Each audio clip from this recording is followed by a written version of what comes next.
I didn't plan to write about this today. In fact, I tried not to. But some thoughts don't leave you alone. They sit quietly in the back of your mind, waiting for the right moment. And today, this one refused to stay silent. So I opened my notebook. Not to explain anything, just to be honest. I've noticed something strange about myself. Every time things start going well, when life finally feels like it's moving forward, something inside me pulls the brakes. I procrastinate. I doubt myself. I lose motivation for no clear reason. And the worst part?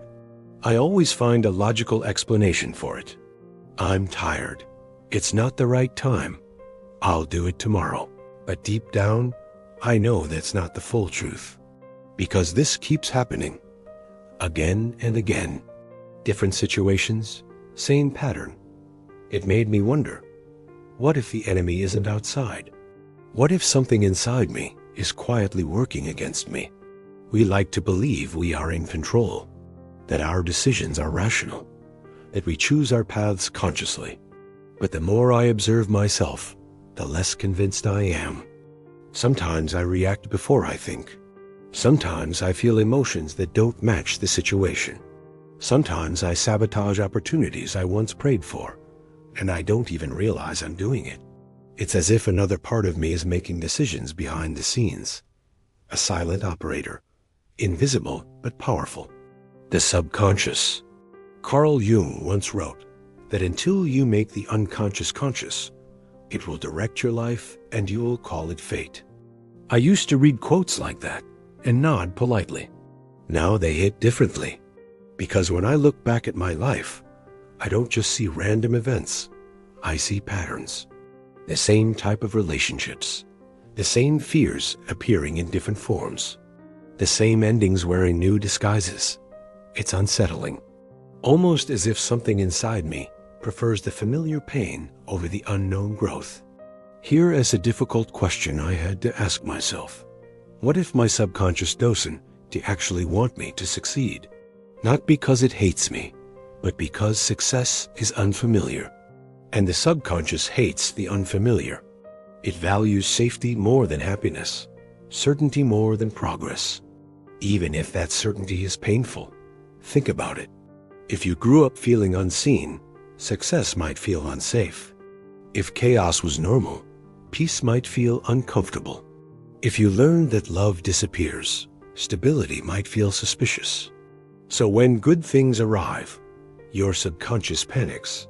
Not loudly, not dramatically, quietly, it whispers doubts, creates distractions, pushes you to repeat old habits. And you think it's you making those choices. But maybe it isn't. I started noticing the signs. I delay things that matter to me. I downplay my own progress. I feel anxious when life feels calm.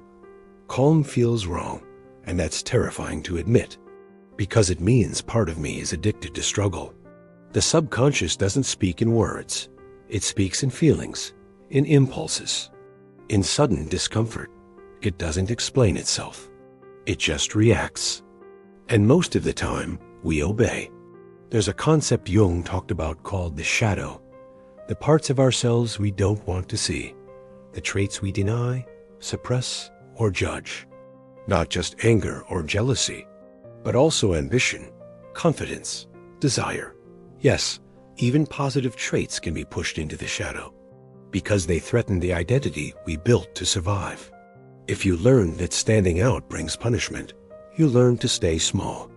If you learn that being seen leads to rejection, you hide. And your subconscious remembers, long after you forget. So when an opportunity comes, your conscious mind says yes. But your subconscious remembers an old lesson and says danger. Guess which one usually wins? This is how self-sabotage works. Not as a dramatic act of destruction, but as subtle resistance, missed deadlines, half-finished projects, sudden self-doubt, unnecessary conflicts. You don't destroy your life. You gently prevent it from changing. I used to think motivation was the problem. It isn't. Awareness is. Because you can't fight an enemy. you don't see. One night, I wrote this sentence in my notebook. What if I'm not afraid of failing, but afraid of who I'll become if I succeed? That question changed everything. Success changes identity. It changes how people see you, how you see yourself, what is expected of you, and the subconscious hates identity death, even when the new identity is better. So it holds you back to protect you from growth, from responsibility, from uncertainty, from becoming someone new. This is the paradox. The subconscious sabotages you not out of malice, but out of loyalty to who you used to be. Once I saw this, I stopped blaming myself. And that was the first real shift. Because shame feeds the shadow. Awareness weakens it. I started paying attention, not trying to fix anything, just noticing. When I avoided something important, I asked, what am I protecting myself from? When I felt sudden resistance, I asked, what feels unsafe right now? The answers weren't logical, but they were honest. And slowly, patterns emerged. Fear of being judged, fear of disappointing others, fear of not being perfect, old fears, childhood fears, still running the system. Jung believed the goal of life is not perfection, but integration. To bring the unconscious into consciousness. To face the shadow, not destroy it, because what you resist persists. What you acknowledge transforms. Your subconscious doesn't need punishment. It needs understanding. It needs to know that the danger is over, that you are no longer that powerless version of yourself, that growth is not a threat, but this takes time. You can't rush it. You can't force it. The subconscious doesn't respond to commands. It responds to safety. So here's what I'm learning to do. Move slowly. Tell the truth to myself. Notice resistance without judging it. And most importantly, stop identifying with every thought. Not every thought is you. Some are echoes. If you're watching this and something feels uncomfortably familiar, that's not coincidence. That's recognition. Your subconscious knows when it's being seen. You are not broken. You are patterned, and patterns can be understood. The moment you stop asking, what's wrong with me? And start asking, what happened to me? Everything changes. Your subconscious isn't your enemy, but it should no longer be your leader.